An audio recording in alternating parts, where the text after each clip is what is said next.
2018ರ ರಾಜ್ಯ ವಿಧಾನಸಭಾ ಚುನಾವಣೆ ಸಾಕಷ್ಟು ಕುತೂಹಲಗಳಿಗೆ ಕಾರಣವಾಗಿದೆ. ಸಾಕಷ್ಟು ಮುಂದೆ ಯಾವ ರೀತಿಯಾದಂಥ ಭವಿಷ್ಯ ಇದೆ, ಹಾಗೆಯೇ ಯಾವ ರೀತಿಯಾದಂಥ ರಾಜಕೀಯದಲ್ಲಿ ಬೆಳವಣಿಗೆಗಳಾಗಬಹುದು ಅನ್ನೋ ಲೆಕ್ಕಾಚಾರ ಗರಿಗೆದರ್ತಾ ಇದೆ. ಅದರ ಎಲ್ಲ ಸಂಪೂರ್ಣ ವಿವರಣೆಯನ್ನ ನಿಮ್ಮ ಮುಂದೆ ನಾವು ಇಡ್ತಾ ಇದ್ದೇವೆ ವೀಕ್ಷಕರೇ. ಈಗಾಗಲೇ ಯಡಿಯೂರಪ್ಪನವರು ಮಾಜಿ ಸಿಎಂ ಆಗಿದ್ದಾರೆ. ಕುಮಾರಸ್ವಾಮಿ ಅವರ ಪಟ್ಟಾಭಿಷೇಕಕ್ಕೆ ಕ್ಷಣಗಣನೆ ಶುರುವಾಗಿದೆ. ಸಿಎಂ ಆಗಿ ಎಚ್.ಡಿ. ಕುಮಾರಸ್ವಾಮಿ ಪದಗ್ರಹಣಕ್ಕೆ ಭರದ ಸಿದ್ಧತೆ ನಡೆದಿದೆ. ನಾಳೆ ಸಂಜೆ ಒಳಗಡೆ ಸರ್ಕಾರ ರಚನೆಗೆ ಎಚ್.ಡಿ. ಕುಮಾರಸ್ವಾಮಿಗೆ ಆಹ್ವಾನ ಸಾಧ್ಯತೆ ಇದೆ ಅನ್ನೋ ಒಂದು ಮಾಹಿತಿ ಕೂಡ ಈಗ ನಮಗೆ ಲಭ್ಯ ಆಗ್ತಾ ಇದೆ. ಸೋಮವಾರ ಮಧ್ಯಾಹ್ನ ಅಷ್ಟೊತ್ತಿಗೆ ಎಚ್.ಡಿ. ಕುಮಾರಸ್ವಾಮಿ ನೂತನ ಮುಖ್ಯಮಂತ್ರಿಯಾಗಿ ಪದಗ್ರಹಣ ಮಾಡಲಿದ್ದಾರೆ.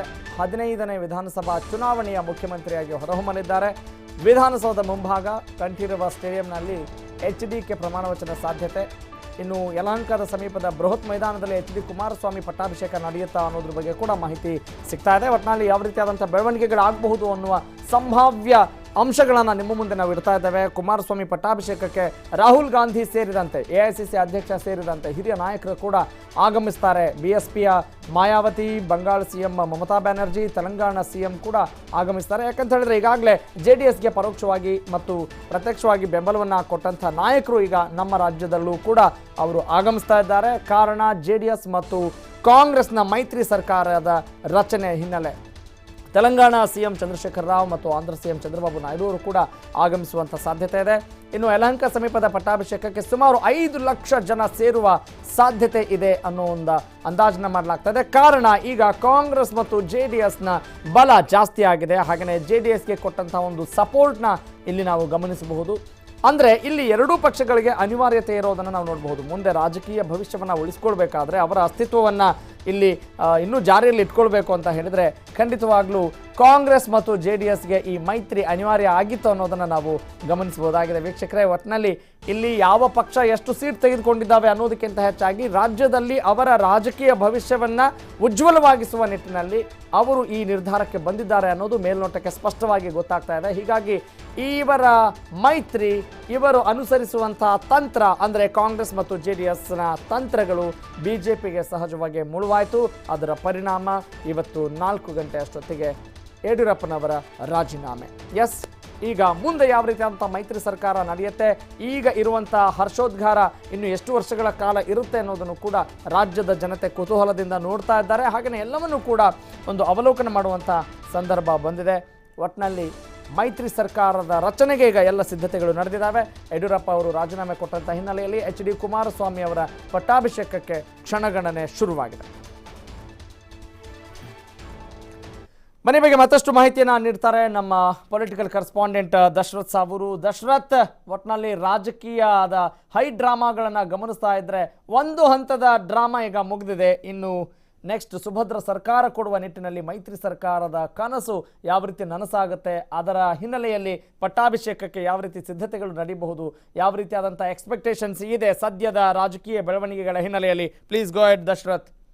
ರಾಘವ್ ಸೂರ್ಯ, ಯಡಿಯೂರಪ್ಪ 2 ದಿನಗಳ ಹಿಂದೆ ಅಧಿಕಾರ ಸ್ವೀಕರಿಸಿದ್ರು ಕೂಡ ಬಹುಮತ ಸಾಬೀತು ಮಾಡದ ಹಿನ್ನೆಲೆಯಲ್ಲಿ ಇವತ್ತು ಅವರು ತಮ್ಮ ಸ್ಥಾನಕ್ಕೆ ರಾಜೀನಾಮೆಯನ್ನು ಕೊಟ್ಟಿದ್ದಾರೆ. ಯಡಿಯೂರಪ್ಪ ರಾಜೀನಾಮೆಯಿಂದಾಗಿ ತೆರವಾಗಿರುವ ಸಿಎಂ ಸ್ಥಾನಕ್ಕೆ ಇದೀಗ ಎಚ್.ಡಿ. ಕುಮಾರಸ್ವಾಮಿ ಅವರು ನೂತನ ಸಿಎಂ ಆಗಿ ನಾಳೆ ಪದಗ್ರಹಣವನ್ನ ಸ್ವೀಕರಿಸಿದ್ದಾರೆ. ನಾಳೆ ರಾಜ್ಯಪಾಲರು ಅವರನ್ನ ಆಹ್ವಾನ ಕೊಡ್ತಾರೆ. ನಾಳೆ ತಮ್ಮ ಶಾಸಕರ ಬಲದೊಂದಿಗೆ ಕಾಂಗ್ರೆಸ್ನ ಮೈತ್ರಿಯೊಂದಿಗೆ ಸರ್ಕಾರ ರಚನೆ ಮಾಡ್ಲಿಕ್ಕೆ ಎಲ್ಲ ರೀತಿಯ ಸಕಲ ಸಿದ್ಧತೆಗಳು ನಡೀತಾ ಇರುವಂತದ್ದು. ಎಚ್.ಡಿ. ಕುಮಾರಸ್ವಾಮಿ ಸೋಮವಾರ ಕಂಠೀರವ ಸ್ಟೇಡಿಯಂನಲ್ಲಿ ಪ್ರಮಾಣ ವಚನ ಸ್ವೀಕರಿಸ್ತಾರೆ. ಮುಖ್ಯಮಂತ್ರಿಯಾಗಿ ಅಧಿಕಾರ ಚುಕ್ಕಾಣಿ ಹಿಡಿತಾರೆ ಅಂತ ಹೇಳಿ ಲೆಕ್ಕಾಚಾರ ಹಾಕಲಾಗಿದೆ. ಜೊತೆಗೆ ಪಕ್ಷದಲ್ಲಿ ಕೂಡ ಚರ್ಚೆಗಳು ನಡೆದಿರುವಂತದ್ದು. ಈ ಹಿನ್ನೆಲೆಯಲ್ಲಿ ಪಕ್ಷದ ಕಾಂಗ್ರೆಸ್ ಹಾಗೂ JDS ಪಕ್ಷದ ಮುಖಂಡರ ಜೊತೆ ಚರ್ಚೆ ನಡೀತಾ ಇದೆ. ಸದ್ಯಕ್ಕೆ ಹಿಲ್ಟನ್ ಹೋಟೆಲ್ ನಲ್ಲಿ ಎಚ್.ಡಿ. ಕುಮಾರಸ್ವಾಮಿ ಹಾಗೂ JDSನ ಶಾಸಕರು ಜೊತೆಗೆ ಕಾಂಗ್ರೆಸ್ನ ಪ್ರಮುಖ ನಾಯಕರಾಗಿರುವಂತ ಪರಮೇಶ್ವರ್ ಸೇರಿದಂತೆ ಹಲವು ನಾಯಕರ ಜೊತೆ ಮೊದಲ ಸುತ್ತಿನ ಸಭೆಯನ್ನ ನಡೆಸ್ತಾ ಇದ್ದಾರೆ. ಈ ಸಭೆಯಲ್ಲಿ ಸಾಕಷ್ಟು ವಿಷಯಗಳ ಚರ್ಚೆ ಆಗುತ್ತೆ. ಕುಮಾರಸ್ವಾಮಿ ಸಿಎಂ ಆಗಿ ಪ್ರಮಾಣ ವಚನ ಸ್ವೀಕರಿಸಿದ ನಂತರದಲ್ಲಿ ಕ್ಯಾಬಿನೆಟ್ ಎಕ್ಸ್ಪಾನ್ಷನ್ ಮಾಡಬೇಕಾಗುತ್ತೆ. ಈ ಸಂದರ್ಭದಲ್ಲಿ ಯಾವ ಖಾತೆಯನ್ನ ಯಾರಿಗೆ ಕೊಟ್ಟರೆ ಸೂಕ್ತ, ಯಾಕಂದ್ರೆ ಹೊಂದಾಣಿಕೆ ಸೂತ್ರ ಅಂತ ಹೇಳಿದ್ರೆ ಅಲ್ಲಿ ಎರಡೂ ಪಕ್ಷಗಳಿಗೂ ಕೂಡ ಸಮಪಾಲು ಸಿಗ್ಬೇಕಾಗುತ್ತೆ. ಈ ಮೊದಲೇ ಅವರಿಬ್ಬರು ಕೂಡ ಮಾತುಕತೆ ಮಾಡಿರುವಂತದ್ದು. ಒಂದ್ ಲೆಕ್ಕದಲ್ಲಿ ಕುಮಾರಸ್ವಾಮಿಗೆ ಸಿಎಂ ಪದವಿ ಕೊಟ್ಟ ನಂತರ ಅವರಿಗೆ 13ರಿಂದ 14 ಸಚಿವ ಸ್ಥಾನಗಳನ್ನ, ಸಚಿವ ಸಂಪುಟದ ಖಾತೆಗಳನ್ನ JDSಗೆ ಲಭ್ಯವಾಗುತ್ತೆ. ಇನ್ನುಳಿದ 20 ಖಾತೆಗಳು ಕಾಂಗ್ರೆಸ್ನ ಪಾಲಾಗ್ಲಿವೆ ಅಂತ ಹೇಳಿ ಲೆಕ್ಕಾಚಾರ ಆರಂಭ ಆಗಿದೆ. ಯಾವ್ದಾದ್ರು ಖಾತೆಗಳನ್ನ ಯಾರಿಗೆ ಕೊಟ್ರೆ ಸೂಕ್ತ ಅನ್ನೋದ್ರ ಕುರಿತಾಗೂ ಕೂಡ ಮಹತ್ವದ ಚರ್ಚೆ ನಡೀತಾ ಇರುವಂತದ್ದು. ಒಟ್ಟಾರೆ ಕುಮಾರಸ್ವಾಮಿ ಸಿಎಂ ಆದ ಬಳಿಕ ಕಾಂಗ್ರೆಸ್ ಹಾಗೂ ಜೆಡಿಎಸ್ ನಲ್ಲಿ ಸಾಕಷ್ಟು ಬಿರುಸಿನ ಚಟುವಟಿಕೆಗಳು ಇದೀಗ ನಡೀತಾ ಇರುವಂತದ್ದು. ಒಟ್ಟಾರೆ ಕಂಠೀರವ ಸ್ಟೇಡಿಯಂನಲ್ಲಿ ಕುಮಾರಸ್ವಾಮಿ 12 ವರ್ಷಗಳ ನಂತರ ಇದೀಗ ಮತ್ತೆ ಸಿಎಂ ಆಗಿ ಅಧಿಕಾರ ಸ್ವೀಕಾರ ಮಾಡ್ತಾ ಇದ್ದಾರೆ. ಜೆಡಿಎಸ್ ಪಾಲಿಗೆ ಇದೊಂಥರ ದೊಡ್ಡ ಮ್ಯಾಜಿಕ್ ಅಂತ ಹೇಳ್ಬಿಟ್ಟು ಇಡೀ ದೇಶದ ಚಿತ್ತ ಈ ಕರ್ನಾಟಕದತ್ತ ಇತ್ತು.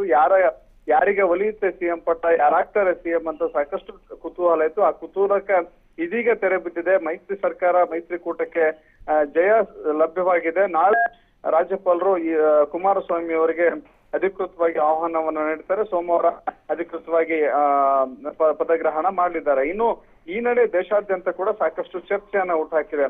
ದೇಶದಲ್ಲಿ ಬಿಜೆಪಿ 20 ರಾಜ್ಯಗಳನ್ನ ಗೆದ್ದು 21ನೇ ರಾಜ್ಯ ಕರ್ನಾಟಕವನ್ನು ಕೂಡ ಬಿಜೆಪಿ ವಶಪಡಿಸಿಕೊಳ್ಳುತ್ತೆ, ಅಧಿಕಾರವನ್ನ ಸ್ಥಾಪನೆ ಮಾಡ್ತೀವಿ ಅಂತ ಬಂದಿದ್ದ ಪ್ರಧಾನಿ ಮೋದಿ ಹಾಗೂ ಅಮಿತ್ ಶಾಗೆ ಹಿನ್ನಡೆ ಆಗಿದ್ದಂತೂ ನಿಜ.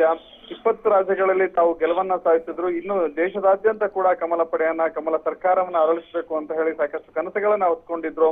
ಆದ್ರೆ ಬಹುಮತ ಪಡೆದಿದ್ರು ಕೂಡ, ಅಂದ್ರೆ 104 ಹೆಚ್ಚು ಸೀಟುಗಳನ್ನ ಗೆದ್ದಿದ್ರು ಕೂಡ ಸರ್ಕಾರ ರಚನೆ ಮಾಡುವಷ್ಟು ಶಕ್ತಿ, ಸರ್ಕಾರ ರಚನೆ ಮಾಡುವಷ್ಟು ಸಂಖ್ಯೆ ಅವರಲ್ಲಿ ಇಲ್ಲ. ಹಾಗಾಗಿ ಸರ್ಕಾರ ರಚನೆ ಮಾಡಿದ್ರು ಕೂಡ ಕೇವಲ 2 ದಿನಗಳಿಗಷ್ಟೇ ಸೀಮಿತವಾಯಿತು. ಇದು ಬಿಜೆಪಿಗೆ ಒಂದು ರೀತಿಯಲ್ಲಿ ಮುಖಭಂಗ ಆಗಿದ್ರೆ, ಇನ್ನೊಂದು ಕಡೆ ತೃತೀಯ ರಂಗದ ಹುಟ್ಟಿಗೂ ಕೂಡ ಕಾರಣವಾಗುತ್ತಾ ಅನ್ನೋ ಪ್ರಶ್ನೆಗಳು ಕೂಡ ಬೇರೆ ಜೆಡಿಎಸ್ ಅಧಿಕಾರಕ್ಕೆ ಬರ್ಲಿಕ್ಕೆ ಬೇರೆ ಮಮತಾ ಬ್ಯಾನರ್ಜಿಯಿಂದ ಹಿಡ್ಕೊಂಡು ಬಿಜು ಪಟ್ನಾಯಕ್ ಹಿಡ್ಕೊಂಡು ಸಾಕಷ್ಟು ಜನ ಸ್ಥಳೀಯ ಪಕ್ಷದ ಪ್ರಾದೇಶಿಕ ಪಕ್ಷದ absolutely you are right Dasharath. ಹಾಗೇನೆ ಮತ್ತೊಂದು ವಿಚಾರವನ್ನ ಗಮನಿಸಬಹುದು. ಬಿಜೆಪಿ